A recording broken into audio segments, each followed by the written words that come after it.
12월 24일 목요일 에바더기 오늘을 여는 말씀 함께 나누겠습니다. 사도신경으로 신앙 고백 드리겠습니다. 나는 전능하신 아버지 하나님 천지의 창조주를 믿습니다. 나는 그의 유일하신 아들 우리 주 예수 그리스도를 믿습니다.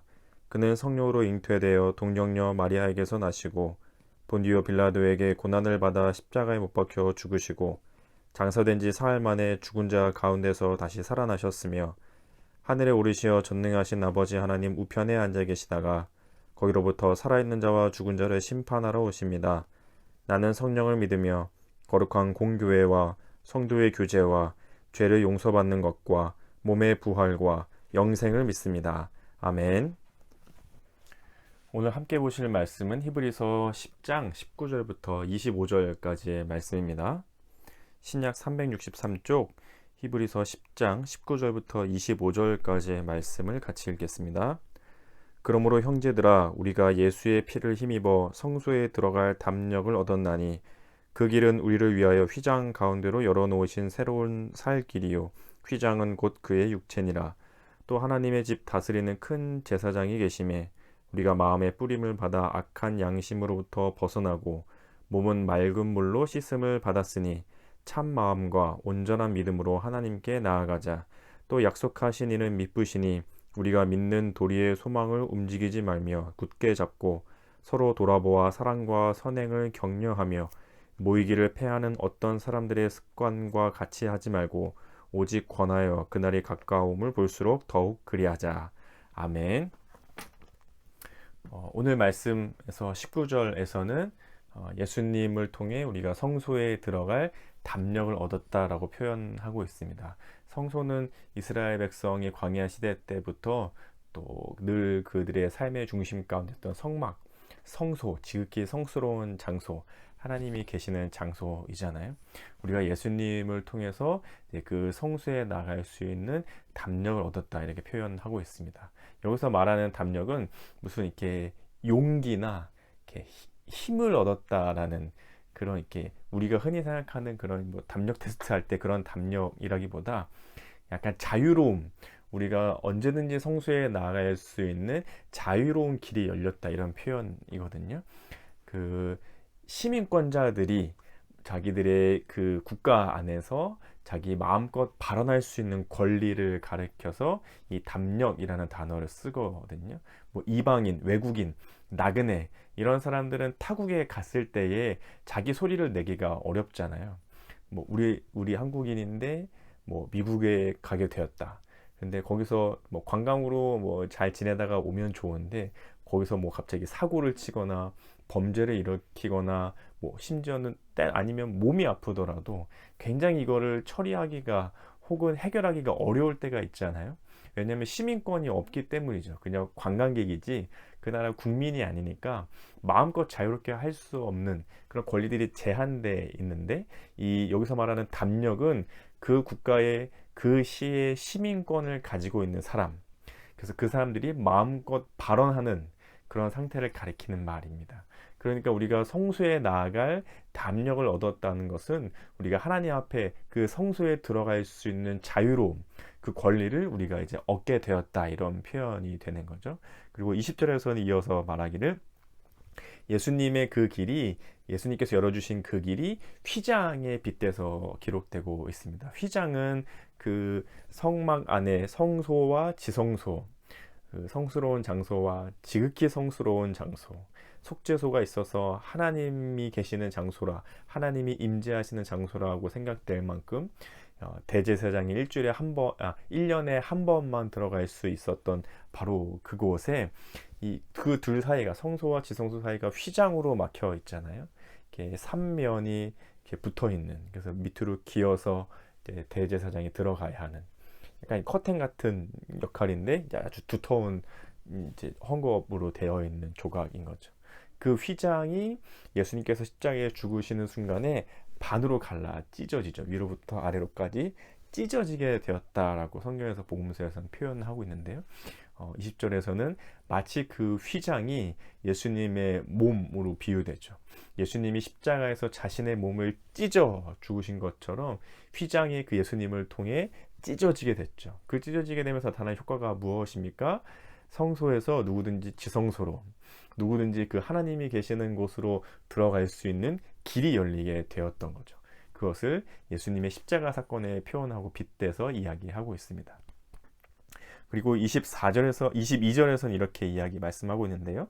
우리가 마음의 뿌림을 받아 악한 양심으로부터 벗어나고 몸은 맑은 물로 씻음을 받았으니 참 마음과 온전한 믿음으로 하나님께 나아가자. 하나님께 나아가자.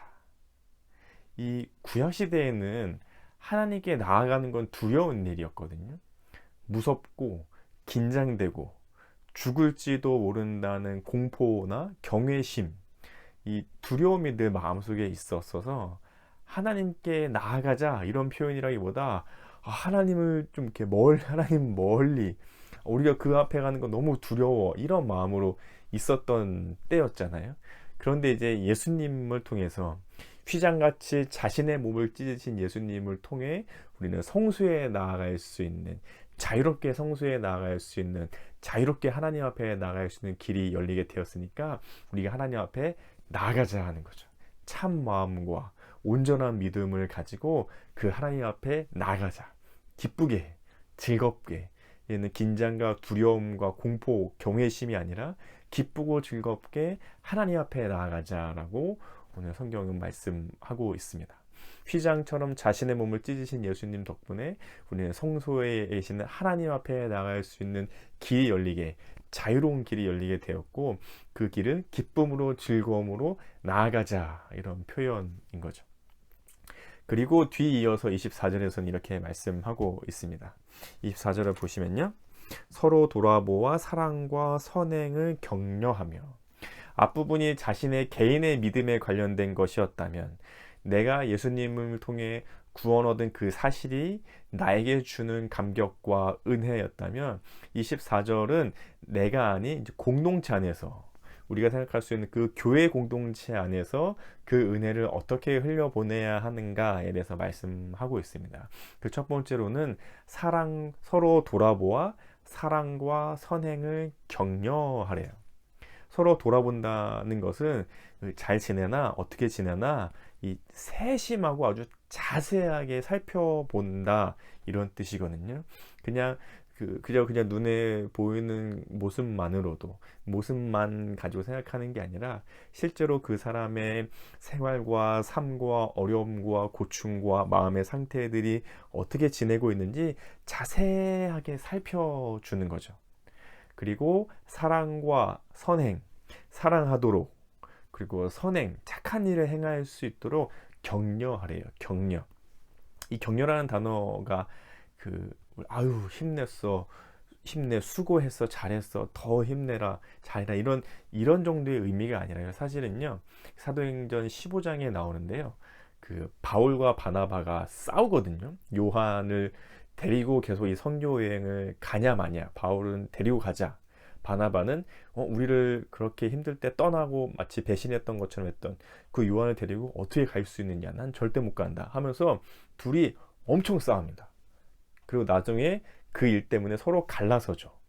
바울은 바울대로, 바나바는 바나바대로 자기의 길을 가서 이제 선교의 길이 달라지게 되잖아요. 이제 등 돌린 거죠. 완전 이제 다시는 너 얼굴 볼 일 없어 하면서 아주 격하게 싸우는, 이 격려하다가 그런 뜻인 거예요. 아주 격하고 열렬하게, 아주 그냥 이렇게 바짝 마치 독이 오른 것과 같은 그런 것을 표현할 때 이 격려라는 단어를 쓰거든요. 그러니까 성도들의 삶을 자세히 살펴보고 그들이 사랑과 선행을 할 수 있도록 격려하라. 아주 적극적으로, 아주 열렬하게 그들에게 말해주고 격려해주고 응원해주고 북돋아주고 사랑과 선행을 할 수 있도록 하라는 거죠. 그러니까 상당히 아주 적극적인 태도로 우리 공동체, 교회 공동체를 돌아보아야 함을 말씀하고 있습니다. 그러면 혹시 오해하실지도 모르겠어요. 그러면 우리 교회 누구 집사님, 혹은 누구 청년, 혹은 우리 다음 세대 부서 우리 아이들 보면서, 야, 넌 교회 생활이 그게 뭐니? 잘 좀 나와, 기도 좀 해, 말씀 읽어야지, 이렇게 하는 게 마치 적극적으로 열렬하게 하는 것처럼 오해하실 수도 있는데, 물론 그게 필요한 사람도 있고 또 그렇게 해야 될 순간이 있어서 잘하자, 힘내자, 더 그렇게 해라라고 밀어붙여야 될 때도 있지만, 때로는 제가 이제 겪었던 일이어서 말씀드리자면, 혹여나 그분의 이제 사업에 이렇게 지장이 있으실까 해서 구체적으로 말씀 못 드리겠지만, 대략적인 내용을 좀 설명드려 보자면, 그 최창경 목사님과 제가 몸담고 있는 다세연에서 그 사무실에서 쓰고 있는 사무기기 하나가 이제 고장이 났어요. 그러니까 수리가 좀 필요한 상황이 됐거든요. 근데 뭐 우리 교회 다 말씀드린 알만한 우리 집사님께 부탁을 드렸어요. 와서 이게 고장이 났는데 좀 고쳐주십시오. 근데 연말에 너무 바쁜 일정을 보내시고 있는 중이셨던 거예요. 그래서 이렇게 부탁을 드렸는데 꼭 시간 나면 들리겠다고 해주셔가지고 기다리다가 이제 오셨어요. 그래서 오셔가지고 오전에 이제 저희가 말씀드리고는 이런 상황이 됐습니다라고 말씀드렸더니, 이제 뭐 생각하시기를 부품만 가지고 와서 이제 빨리 교체하고 또 다른 이제 일정이 있으시니까 그쪽 이제 넘어가시려고 하셨는데, 막상 와서 이제 그걸 하려고 하셨는데 안 되는 거예요. 그래서 거의 한 두 시간여를 뭐 10분도 안 걸려서 끝날 법한 일을 뭐 막 차에 가서 또 막 짐을 가져오시고 막 부품 이거 해보시고 저거 해보시고 막 나중에 하셔서 2시간을 넘게 점심시간 넘겨가면서까지 계속 이거를 작업을 해주신 거예요. 또 이분의 그 업이잖아요. 이제 직업이시고 일이시니까 또 부품값도 들어가셨을 테고, 그래서 그 수고해 주신 것도 너무 죄송하고 감사하고, 또 부품값도 있고, 그래서 이러저러한 것들을 다 저희 청구해 주시면 저희가 다 지출하겠습니다. 비품비도 있고 하니까 걱정하지 마시고 필요한 부분 말씀해 주십시오 하기 때문에, 극구 사양하시면서 괜찮다고 안 받아도 괜찮다고, 최청경 목사님과 이기영 목사님 계시니까 제가 와서 도와드린 거다 이렇게 얘기해 주시니까 너무 감사했죠. 그래서 그래도 그러지 마시고, 이게 너무 감사한데 또 그래야 또 저희도 다음에 부탁드리고 하니까 말씀하십시오 그랬더니, 하시는 말씀이, 좋은 일 하고 계시잖아요, 괜찮습니다, 이렇게 얘기해 주시는 거예요. 그런데 그 말씀이 오전에 와서 일을 하셨는데 하루 종일 저녁에 집에 와서 샤워할 때까지도 계속 그 집사님이 해주신 말씀이 생각나더라고요. 좋은 일 하시잖아요. 제가 그 말을 듣는 순간, 나 정말 좋은 마음으로 해야겠다. 정말 좋은 일처럼 해야겠다. 좋은 마음으로 해야겠다. 더 정성스럽게 해야겠다. 더 열심히 해야겠다는 마음이 그 말씀 한마디에 그 하루 종일 마음속에 맴돌았던 기억이 있습니다. 사랑과 선행을 격려하라는 것이 아마 이런 의미도 있지 않을까 하는 생각이 좀 들었어요. 그저 막 적극적으로 열심히 사랑하고 선행하도록, 믿음을 잘 지켜가도록 격려하라고 하니까 그 모습만 가지고 교회 잘 나와야지, 예배 잘 드려야지, 기도 열심히 해야지, 성경 열심히 봐야지, 그리스도인답게 살아야지, 너는 예수 믿는 사람이 그게 뭐니? 라고 말하는, 물론 때로는 그것이 너무나도 중요하고 꼭 해야 되는 말일 때도 있지만, 또 한편으로는 저에게 얘기해 주신 그 집사님처럼 격려한다는 것이 자신의 삶의 영역에서 자신이 베풀 수 있는 격려, 자신이 타인에게 대해서 해줄 수 있는 말과 행동과 태도가 때로는 그것을 듣는 사람으로 하여금 굉장한 많은 변화와 은혜를, 또 사랑과 선행을 격려하게 되는구나, 이걸 좀 느끼게 됐었습니다. 오늘 말씀을 이 2가지로 정리해 볼 수 있을 것 같습니다. 첫 번째는 자신의 모습이 하나님 앞에 나아갈 자유롭고 즐겁고 기쁜 길이 예수님을 통해 열렸다는 그 사실들, 그것이 오늘 하루 동안 묵상될 수 있었으면 좋겠습니다. 이제 내일이면 예수님 이 땅에 오신 성탄절을 우리가 이제 하루 앞두고 있습니다. 2000년 전에, 2020년 전에 오신 그 예수님을 매년 우리는 기다리고 또 기다리고 다시 한번 우리 삶에 오셔서 기쁨으로 즐거움으로 맞이하고 있는데, 내일 또 그 하루를 앞둔 오늘 보내시면서 우리에게 새로운 길을 열어주신 예수님을 생각하고 기억하실 수 있는 하루가 되었으면 좋겠습니다. 여러분은 어떻게 할 때 하나님 앞에 서신다는 마음이 드십니까? 어떤 시간을 가질 때에 아, 내가 지금 하나님 앞에 서 있구나 라는 마음을 느끼십니까? 오늘 하루 동안 그런 순간들, 그런 시간들을 가지실 수 있으면 좋겠습니다. 그리고 두 번째로 기도 제목은 내가 타인에게 사랑과 선행을 격려할 수 있는 일이 무엇일까? 내 주변의 이웃의 동료들, 또 특별히 우리 에바다 교회 공동체 교우들 간에 그들의 삶을 자세히 돌아볼 수 있는, 그렇게 돌아보아야 할 사람이 누가 있을까? 그리고 그를 위해 사랑과 선행을 격려할 수 있는, 내가 할 수 있는 격려는 무엇이 있을까를 돌아보고 실천할 수 있는 하루가 되시면 좋겠습니다. 이 두 가지를 삼아 기도하신 후에 주기도문으로 이 시간을 마치겠습니다. 기도하시겠습니다.